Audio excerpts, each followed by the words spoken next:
अहिलेको गठबन्धन सरकारमा हुँदा एमसीसी गर्नुभएको थियो जस्तो लाग्छ तपाईहरुले। एमसीसी गर्नुभएको थियो। एमसीसी को बारेमा त यो संयुक्त सरकारको साझा न्यूनतम कार्यक्रम। एमसीसी बिर्सिनु भयो क्या?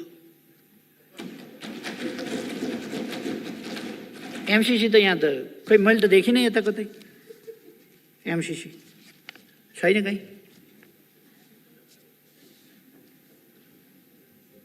अनि केपी ओलीले कतै एमसीसी पास गर्नुपर्छ भनेको क्लिप खोजेर वातावरण बनाउन खोज्नुहुन्छ। गाली गर्ने फेरि मेरै क्लिप बजाएर वातावरण बनाउन खोज्ने। तपाईहरुको कार्यक्रम संयुक्त सरकारको साझा न्यूनतम कार्यक्रममा एमसीसी के गर्नुहुन्छ भन्नु परेन? चुपचाप लागेर नेपाली जनताले जान्न चाहेको छ। सम्माननीय प्रधानमन्त्रीज्यू, के गर्नुहुन्छ एमसीसी तपाई? तपाई त बहुत मजबुत प्रधानमन्त्री हुनुहुन्छ। 165 सिट तपाईको साथमा छ, तपाईको पछाडी छ, स्ट्रङ। कसैको सपोर्ट चाहिँदैन, कसैको मद्दत चाहिँदैन। त्यो 165 को सबल जत्थाले के भन्छ? एमसीसी पास गर्ने फेल गर्ने के चुप लाग्छ?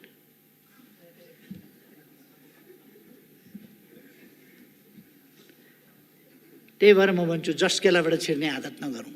सरकारमा त छिरियो सबै कुरामा जस्केला।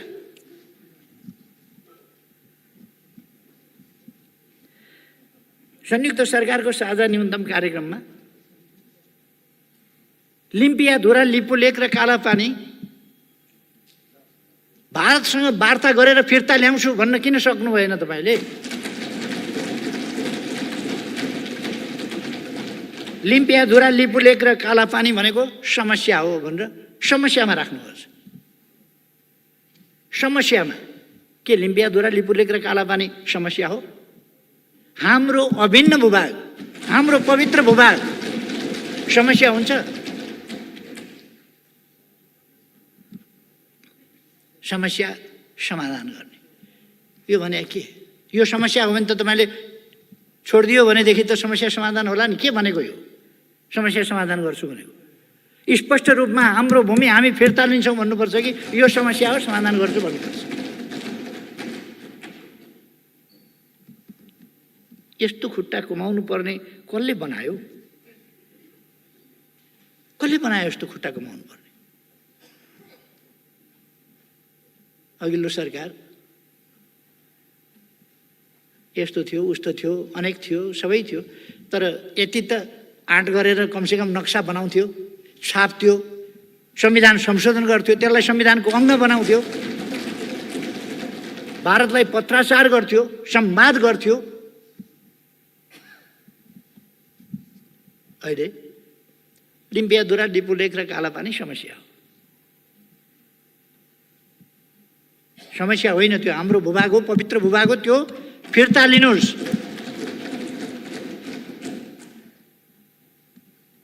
त्यो छोड्ने अधिकार कसैलाई छैन त्यो भूभाग। तर म भन्छु तपाईहरुले फिर्ता लिन सक्नु भएन भने ठिकै छ, 1.5 वर्ष पर्ख्यौं, हामी छौं। एउटा शब्दावली लेख्नु भएको छ यो साझा न्यूनतम कार्यक्रम संयुक्त सरकारको। यसमा छिमेकीहरूसँगको सीमा विवाद कूटनीतिक पहल केबाट चाहिँ केबाट छिमेकीहरूसँगको सीमा समस्या टुङ्ग्याइनेछ भनेर। कुन छिमेकीसँग? हाम्रो छिमेकीहरूसँग भन्नाले कुनसँग कहाँ के सीमा समस्या छ? छिमेकीहरूसँगको सीमा समस्या कहाँ छ? के छ? कति साह्रो डराएको सरकार भने डराउनुको पनि हद हुन्छ नि। जिब्रो पनि रगत आइसक्यो होला चपाउँदा।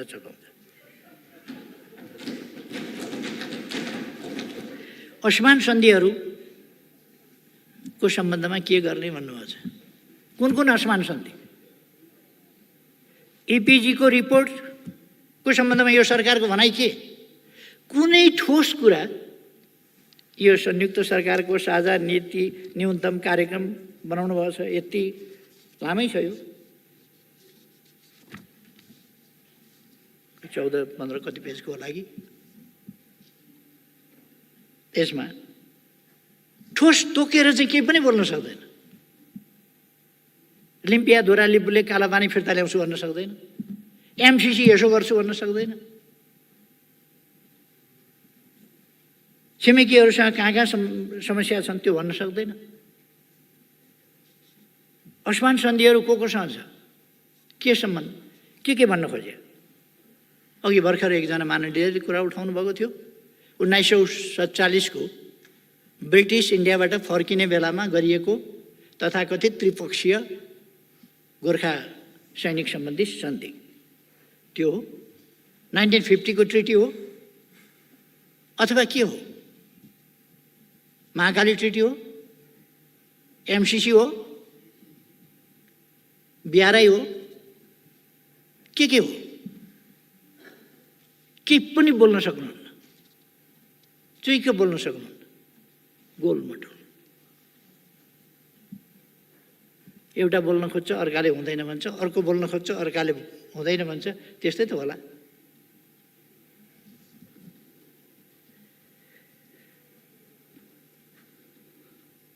तपाईहरु यति बोल्न नसक्ने त होइन, कमसेकम मेरो विश्वास मैले लगाएको कमसेकम आरोप नि एमसीसी किन बिर्सियो भन्ने, कमसेकम सम्माननीय प्रधानमन्त्रीज्यू ठोक्केर भन्नुस् त एमसीसी को सम्बन्धमा यो नीति हो सरकारको, दिनुस् जवाफ। भन्नुस् लिम्पियाधुरा लिम्बुलेक र कालापानी वार्ता गरेर फिर्ता ल्याउँछु, लेखाइमा तलमाथि केही भयो होला, यो हो नीति भन्नुस्। छिमेकी कुन छिमेकीसँग कहाँ कुन सीमा समस्या हो त्यो तोकेर भन्नुस्। असमान सन्धि कुन भन्न खोजे हो भन्नुस्।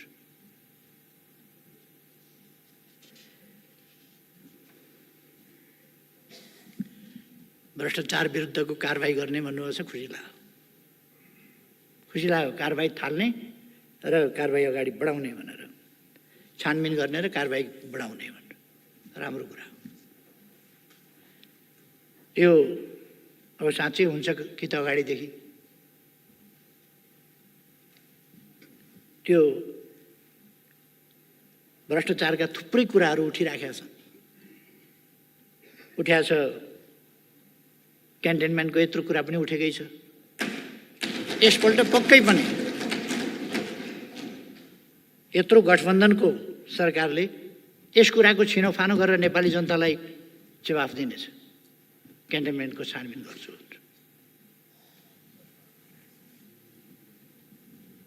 ललिता निवास पनि गर्छ होला, माता तीर्थको पनि गर्छ होला, अरू विभिन्न सर्दु जलाजार क्षेत्रको पनि अवश्य हुन्छ होला।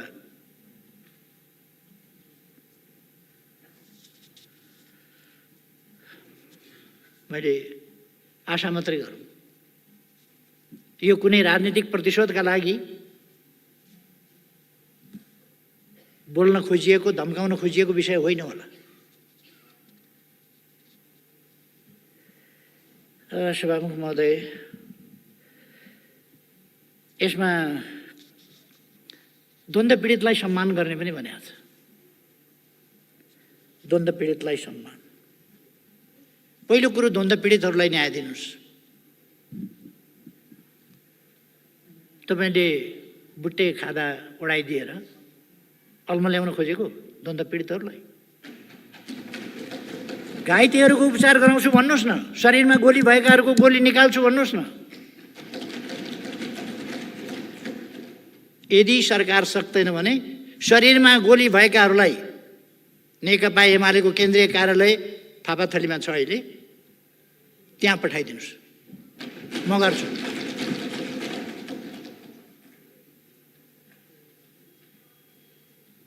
न्याय दिनुस्,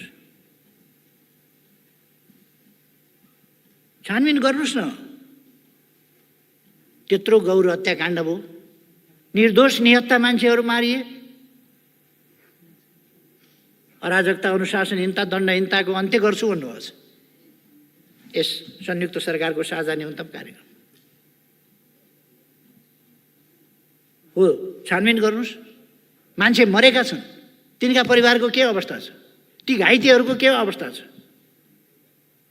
को त्यो हत्याकाण्डको आयोजक, कसले त्यो हत्याकाण्ड गरायो, त्यो गर्नुहोस्। गठबन्धन धरापमा पर्ने हो कि?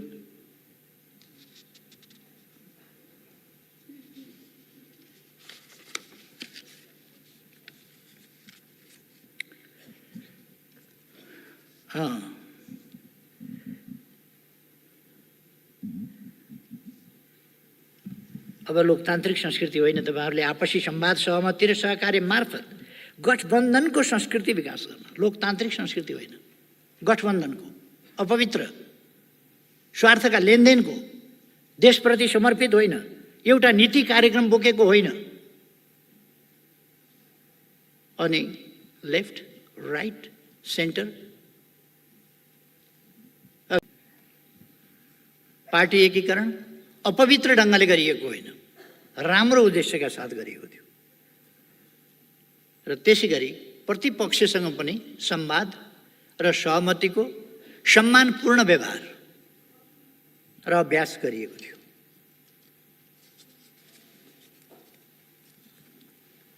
र त्यसका साथै सहकार्य गर्दै अगाडि बढ्ने नीति पनि लिएको थियो।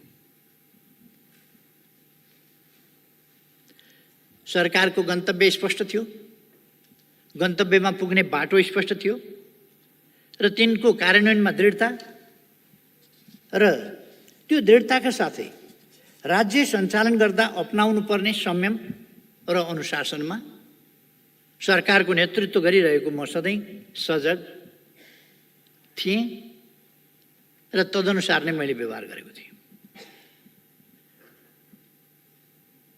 संविधान बमोजिम राज्य सञ्चालन हुनुपर्छ र कानुनी राजको अवधारणाको दृढ अवलम्बन हुनुपर्छ।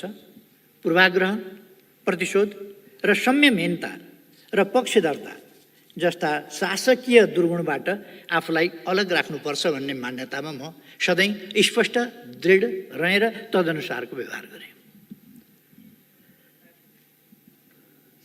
उपयुक्त ठाउँमा उपयुक्त व्यक्तिको नियुक्ति, पदस्थापन स्वच्छ र पारदर्शी प्रतिस्पर्धाबाट गर्ने र राज्य सञ्चालनका नशाबाट कृपावादको छायासम्म, नातावाद कृपावादको छायासम्म पर्न नदिने मेरा नीति रहे।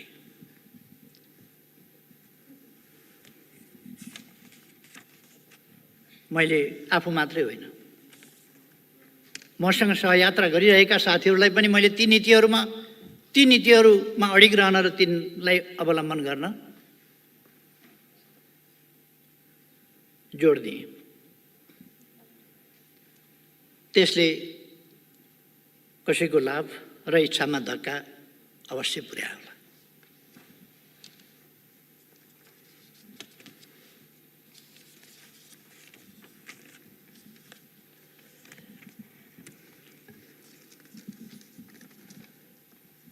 केही व्यक्तिहरूका इच्छामा मेरा नीतिहरूले जो मैले गलत कुराहरूसँग सम्झौता गरिनँ त्यसले तुच्छरापात पनि भयो होला।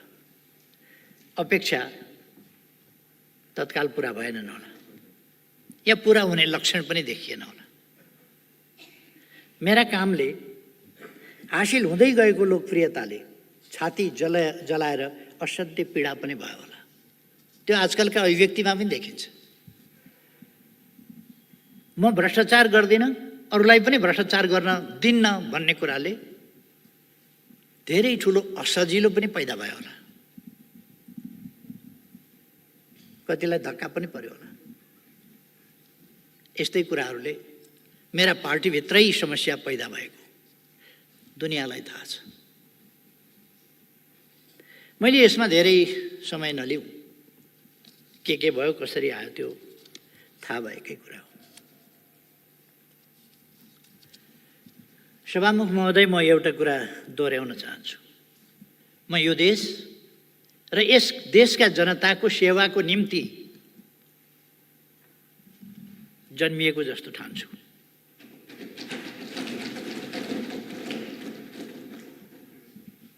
म प्रधानमन्त्री हुन जन्मिएको होइन, काम गर्दै जाँदा प्रधानमन्त्री पनि भएँ।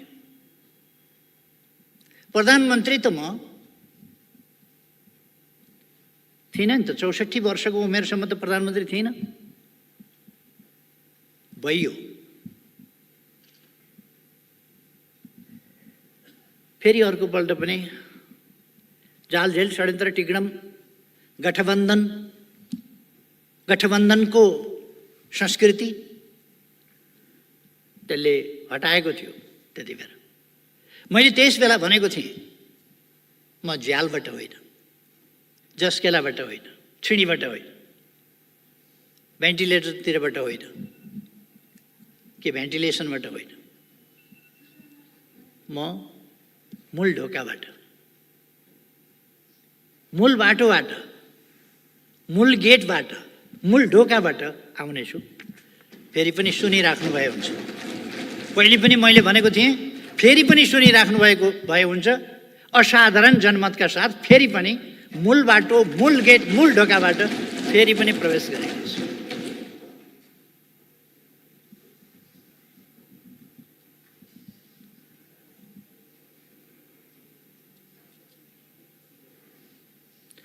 मलाई राम्रो ग्रह दशाले प्रधानमन्त्री बनाएको होइन।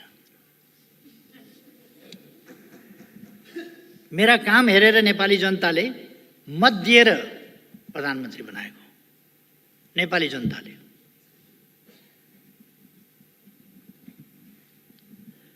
म विभिन्न पार्टीका नेताहरूका महत्त्वाकांक्षा, कुण्ठा, ईर्ष्या, जलन, अहंकार आदिको सम्मिश्रणबाट पनि प्रधानमन्त्री भएको होइन।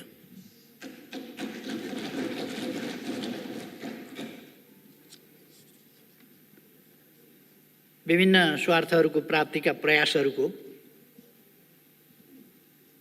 संग्रह गठजोडबाट पनि प्रधानमन्त्री भएको होइन।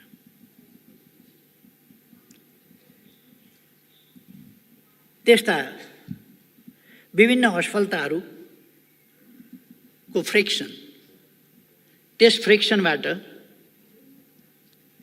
उछिटिएर मेरो भागमा प्रधानमन्त्री पनि आएको होइन।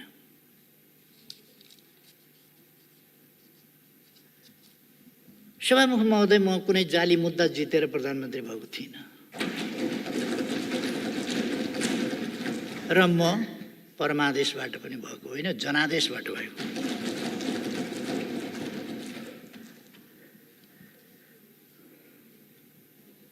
प्रधानमन्त्रीको पदमा विश्वास गर्छु, दाइजो, दान, दातव्य वा जजमानीबाट प्राप्त हुने चिज होइन।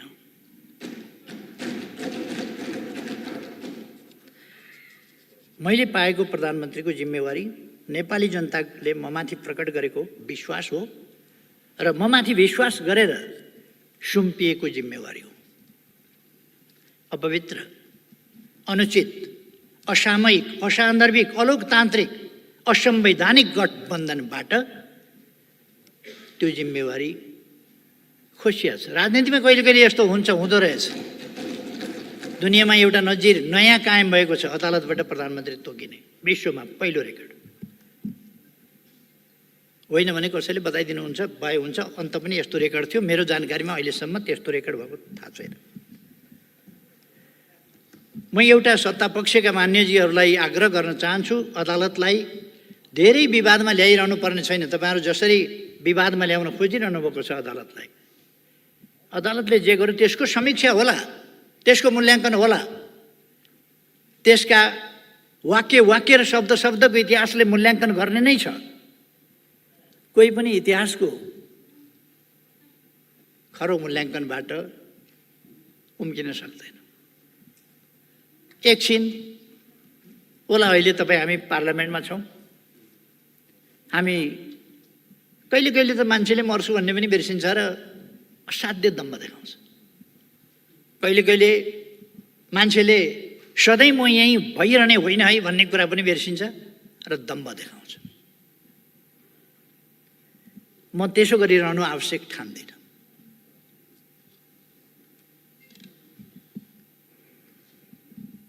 त्यसर्थ मलाई प्रधानमन्त्रीबाट हट्नु परेकोमा किञ्चित चिन्ता छैन। चिन्ता अदालत जस्तो सबैले विश्वास गर्नुपर्ने संस्थाको विश्वासमा कमी नहोस्। जनताले भरोसा गर्ने संस्थाहरू राज्यका विभिन्न अङ्गहरूका बीचमा सन्तुलन र नियन्त्रणको स्थिति असन्तुलित नहोस्। कुनै पनि अङ्ग र निकायले आफ्ना सीमाहरू उल्लङ्घन नगरोस्। मेरो चिन्ता त्यसमा छ। मेरो चिन्ता लोकतन्त्रमाथि छ। लोकतान्त्रिक संस्थाका विभिन्न लोकतान्त्रिक प्रणालीका विभिन्न संस्थाहरू आफ्ना मर्यादा र ठाउँमा बसेर काम गरून्। मेरो चिन्ता त्यस कुरामा छ। मेरो चिन्ता शान्ति, सुशासन र विकासको बाटो समातिसकेको देश फेरि अब लोकतान्त्रिक संस्कृति होइन, गठबन्धनको संस्कृतितिर हामीले प्रतिस्पर्धात्मक लोकतान्त्रिक प्रणाली, प्रतिस्पर्धात्मक बहुदलीय राजनीतिक प्रणाली हामीले सङ्घर्ष गरेर ल्यायौँ। त्यो प्रणालीबाट, त्यो संस्कृतिबाट, त्यो लोकतान्त्रिक संस्कृतिबाट बद्दा अलोकतान्त्रिक स्वार्थहरूको गठबन्धनको संस्कृतितर्फ देश जान थाल्यो। यसले विकास ड्राइभ गर्न सक्दैन। विकासको अभियानलाई ड्राइभ गर्न त त्यो ड्राइभ गर्नका लागि एउटा चिन्तनका साथ, एउटा दृष्टिकोणका साथ, एउटा गन्तव्य तोकेर उद्देश्यतर्फ हिँडेको सुस्पष्ट मार्गचित्र भएको र त्यो मार्गचित्र अनुसार ती नीति र त्यो गन्तव्यहरूलाई पुष्टि गर्ने खालको काममा सँगै बिना छलकपट, बिना स्वार्थ ती राष्ट्रिय उद्देश्यमा केन्द्रित भएको सरकार चाहिन्छ। त्यस्तो भएन भने स्वार्थहरूको गठजोडबाट, गठबन्धनबाट, विभिन्न स्वार्थहरूका तानातानहरूका बीचबाट राष्ट्रको विकासको अपेक्षा मृगमरीचिका हुनेछ। त्यो सम्भव छैन।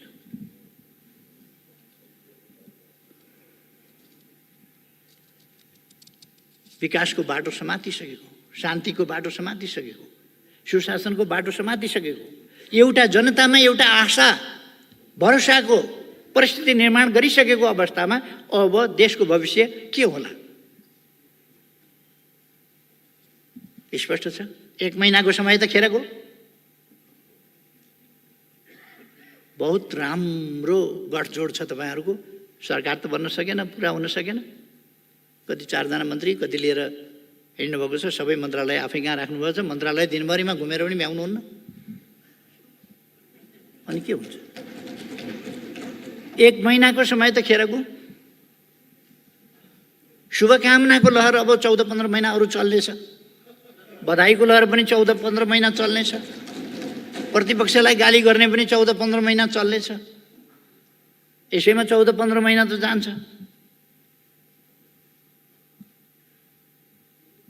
भोटुको फेर समातेर आँगनमा नाच्दा नाच्दै जाने भयो तपाईँहरूको समय। माया लाग्छ।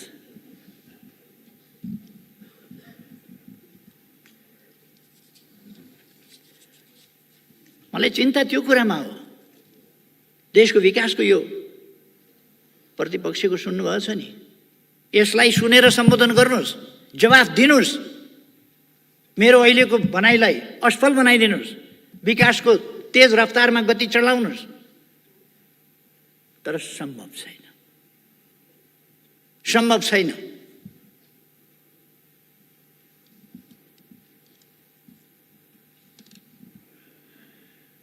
लक्षण राम्रो छैन।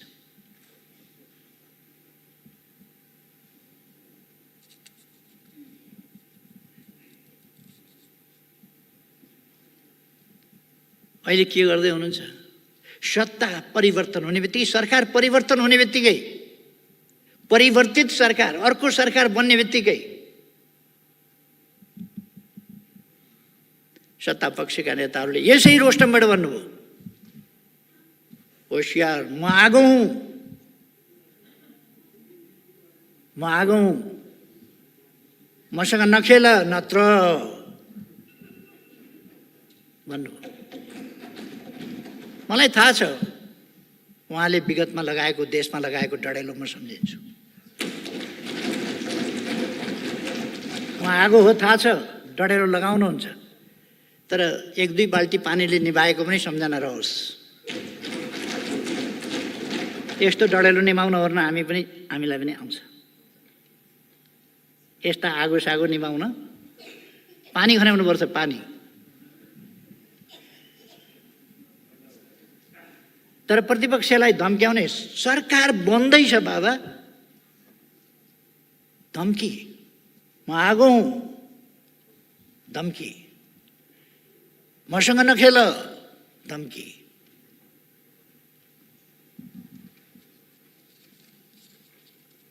तपाईहरुले कता कता अहिले भर्खर अस्तिका दिन सडकमा एउटा कागज वितरण गरेका देखेँ मैले। त्यस कागजमा राष्ट्रिय सहमति जस्तो कुरा पनि लेख्नु भएछ। राष्ट्रिय सहमति, प्रतिपक्षलाई गाली गरेर, सरापेर, सत्तो सराप गरेर राष्ट्रिय सहमति। कस्तो राम्रो बाटो निकाल्नु, कस्तो राम्रो तरिका। प्रतिपक्षलाई धम्काएर राष्ट्रिय सहमति, नत्र भनेर, नत्र के गर्नुहुन्छ?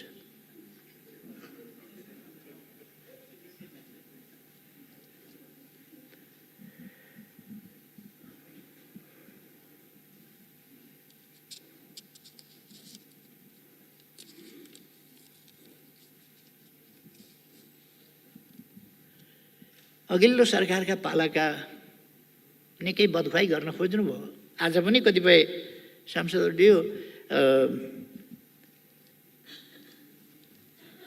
अलिअलि बोल्न पनि सत्तापक्षले तालिम दिँदैन क्या, हुन पनि कुन पार्टीलाई दिने, कसलाई दिने तालिम पनि अचम्मै होला नि त त्यहाँ पनि।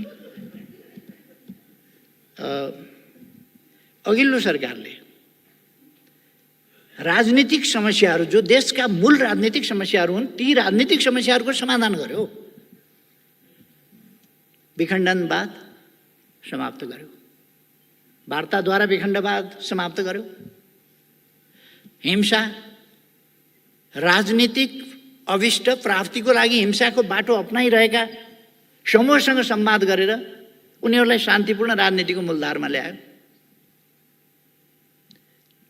प्राय लगानी मैत्री वातावरणको कुरा चल्छ। त्यो अस्तिका दिन बेलुका बाँडेको, सडकतिर कतै बाँडेको कागज, त्यसमा लगानी मैत्री वातावरण बनाउनका लागि निजी क्षेत्रसँग सहकार्य गरेर लगानी मैत्री वातावरण बनाउने। यो स्वदेशी लगानी मैत्री भनेको हो कि विदेशी लगानी मैत्री भने हो?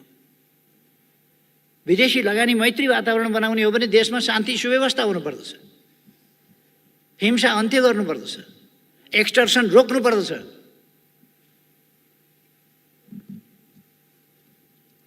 अनि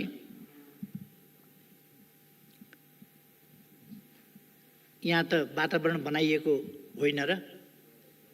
हिंसा अन्त्य गरेर शान्तिपूर्ण ढङ्गले लगानी गर्न पाउने, प्रतिफल लान पाउने, त्यस खालको व्यवस्थाहरू गरेर सुविधाहरू पाउने, ती व्यवस्थाहरू गरेपछि लगानी मैत्री वातावरण भएन? त्यस कारण लगानी मैत्री वातावरण वास्तवमा निर्माण भएको छ। त्यो वातावरणलाई अहिलेको सरकारले जोगाओस्, जोगाउन सफलता पाओस्। यस देशका लागि म शुभकामना भन्छु। यस देशका लागि वैदेशिक लगानी ल्याउन आवश्यक छ।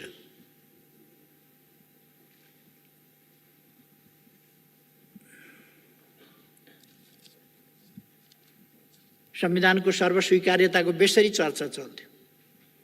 आज संविधानको सर्वस्वीकार्यता संविधान संशोधनको सन्दर्भमा होस् या अरू सन्दर्भमा होस्, राजनीतिक सन्दर्भमा होस्, संविधानको सर्वस्वीकार्यतामा अब समस्या छैन। सबैले संविधान स्वीकारेको छ। अब कहीँ कतै कमी लाग्न सक्छ, त्यसलाई संशोधन गर्नुपर्छ भन्ने कुरा बेग्लै कुरा हो। संविधान संशोधन गर्नुपर्छ भन्ने कुरा त पर्न सक्छ।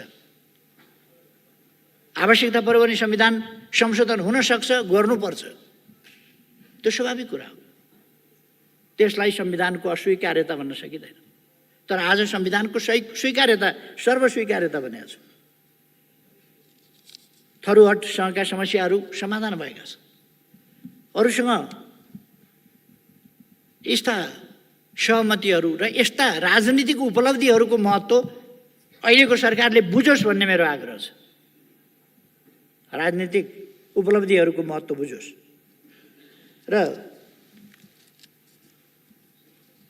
यस्ता कुराहरूलाई सरकार भनेको एउटा निरन्तरताको कुरा पनि हो। अर्को सरकार फेरियो भने त्यस अघिल्ला सरकारले गरेका काम कारबाहीहरू, नीति निर्णयहरू, ती राम्रा कुराहरूलाई अगाडि बढाउनुपर्छ र कुनै सहमति गरेको छ सरकारले भने त्यसलाई पछाडि आउने सरकारले त्यसलाई अगाडि बढाउनुपर्छ। हिजो जुन विभिन्न राजनीतिक शक्तिहरूसँग अघिल्लो सरकारले सहमति गरेर ठुला उपलब्धिहरू हासिल गरेको छ, ती उपलब्धिहरूलाई कदर गर्नुपर्छ, तिनलाई कार्यान्वयन बाँकी रहेकाहरूलाई कार्यान्वयनमा लानुपर्छ। त्यतापट्टि म ध्यानाकर्षण गर्न चाहन्छु। अन्तर्राष्ट्रिय सम्बन्धमा गरेका उपलब्धिहरू, राष्ट्रियताको सन्दर्भमा गरेका उपलब्धिहरू, राष्ट्रिय भूमिलाई, आफ्नो देशको भूभागलाई सामेल गरेर नक्सा जारी गरिएको, संविधानको अनुसूचीमा परिवर्तन गरिएको, संविधान संशोधन गरिएको, त्यसमा राष्ट्रलाई एकजुट बनाइएको, यी उपलब्धिहरू आज त सत्ता पक्षले बाहिरबाट धम्काउने र गोलाबारी गर्ने गरेको छ। संवादहीनताको स्थिति छ। सत्ता पक्ष प्रतिपक्षको संवादहीनताको स्थिति छ। अहिले सत्ता पक्ष उन्मादमा छ, ठेगान लगाइदिन्छौँ भन्ने उन्मादमा छ। संवादहीनताको स्थिति छ। तर हिजो अन्तर्राष्ट्रिय क्षेत्रमा, अन्तर्राष्ट्रिय सम्बन्धका क्षेत्रमा छिमेकीहरूसँग पारस्परिक लाभ, पारस्परिक सम्मानको आधारमा गरिएका सन्तुलित छिमेक सम्बन्ध, सन्तुलित व्यवहारिक ती सम्बन्धहरू राष्ट्रिय स्वाभिमानलाई झुक्न नदिएर, बोल्न नसकेर होइन, नबोलेर होइन। सभामुख महोदयले आज भन्नुभयो, सरकारले सकेसम्म छिटै छानबिन गरेर भएको तथ्य के हो, दार्चुलाको तुइनबाट झरेर मरेको व्यक्ति, त्यसमा पनि अलिकति भ्रम पनि फिजाउनु भएको छ। फेरि के बेहुलीको समयमा तुइन हटाउँछु भन्थ्यो, त्यो ठेका लागिसकेका कुरा हो। त्यसभन्दा अगाडि, म आउनुभन्दा अगाडि उता इन्डिया सरकारले कुनै पनि पुल बनाउन पारिपट्टि सहमति दिँदैनथ्यो। मैले कुरा गरेर सहमति लिएपछि तुइनहरू विस्थापन भएका छन्, पुलहरू बनेका छन् र त्यो त सम्माननीय प्रधानमन्त्रीजीलाई थाहा छ। उहाँको घरबाट पारिपट्टि पिथौरागढ जानु पर्यो भने अघिल्लो सरकारले हालिदिएको पुल तरेर जानुपर्छ।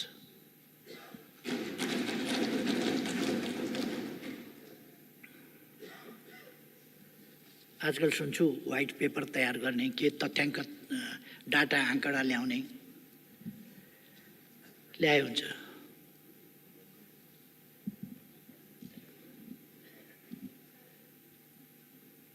अघिल्लो सरकारले गरेका कामहरू तपाईहरुले नचाहेर पनि कतिपय कामलाई निरन्तरता दिन बाध्य हुनुहुन्छ। सुरुदेखि नै सामाजिक सुरक्षाका कुराहरूमा कतिपय पक्षको सहमति होइन। आज तपाईहरु एउटा लोक कल्याणकारी राज्यको अवधारणामा पनि सहमत भएको जस्तो देखिन्छ। एउटा सभामुख महोदय, यो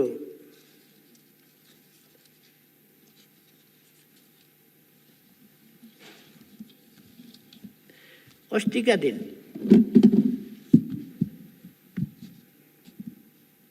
चौबीस गते बेलुका संसद चालू छ, संसद अधिवेशन चालू छ, संसदका बैठकहरू भइरहेका छन्। आज संसदको अधिवेशन बस्दैछ। अस्ति बेलुका संसद छलेको भन्ने त बडा चर्चा हुन्थ्यो। केपी ओलीको सरकारले संसद छल्यो भन्ने चर्चा हुन्थ्यो। संसद नभएका बेला जरुरी परेका कामहरू गर्दा पनि संसद छलेको भन्ने कुरा आउँथ्यो। अहिले त संसदको बैठक चालु छ अनि 26 गते संसद हुनेवाला छ। 24 गते बेलुका बाहिरै कतै संयुक्त सरकारको साझा न्यूनतम कार्यक्रम भनेर एउटा कागज प्रस्तुत भयो।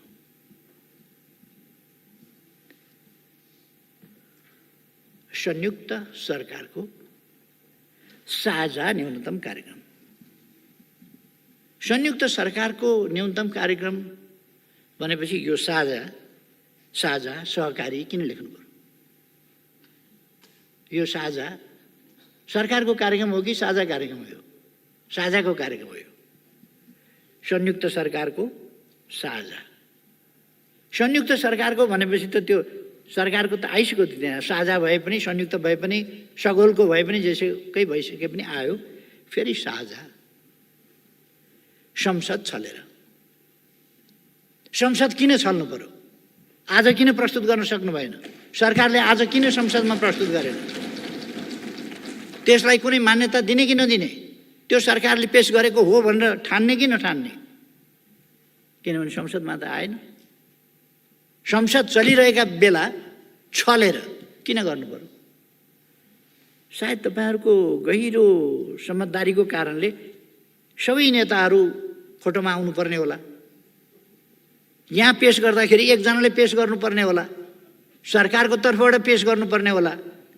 अनि ओहदामा नभएको, सरकारी ओहदामा नभएको मान्छेको त फोटो नआउला। त्यसो भएर गठबन्धन भन्ने छ नि, गठबन्धनको फोटो आउनै पर्यो। अर्को पनि त्यस्तो व्यवस्था तपाईहरुको एउटा छ नि, चलिराखेको छ नि, हुन्छ हुँदैनको सरकार सञ्चालनको संयन्त्र। तर यो संयुक्त सरकारको साझा न्यूनतम कार्यक्रममा मैले हेरेँ, विभिन्न अनुहारहरू खोजेँ। विभिन्न अनुहार देखिन्छ। नेपाली कांग्रेसको अनुहार कहीँ पनि छैन। अचम्म लाग्यो। नेपाली कांग्रेसको अनुहार कतै छैन यसमा। नीतिमा छैन, कार्यक्रममा छैन, केहीमा पनि छैन।